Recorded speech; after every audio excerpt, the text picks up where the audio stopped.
The Commission on Elections says the 2025 Barangay and Sangguniang Kabataan elections will be completely manual.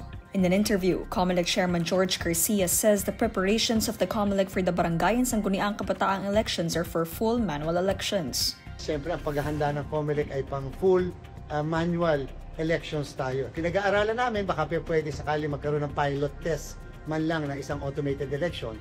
Kaya lang, siyempre, kapag ka nag-pilot test ka, magre-renta ka na naman ng makina and therefore masasama yon dun sa presyo ng gastos natin para sa isang barangay and SK election. So, but in the meantime, tayo ay fully manual election para sa 2025 barangay and SK election.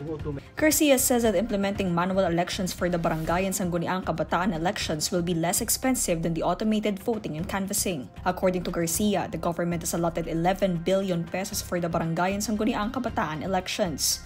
Garcia also shares the reason why the Barangay and Sangguniang Kabataan elections will be fully manual. Sa bandang huli, may reason din kasi amin po kung bakit manual na eleksyon ang ating barangay. Siyempre, personalized kasi. Pagka barangay, gusto talaga sinusulat ng mga kababayan natin yung kanilang boto. Yun naman, kinikilala natin yung bagay na yan.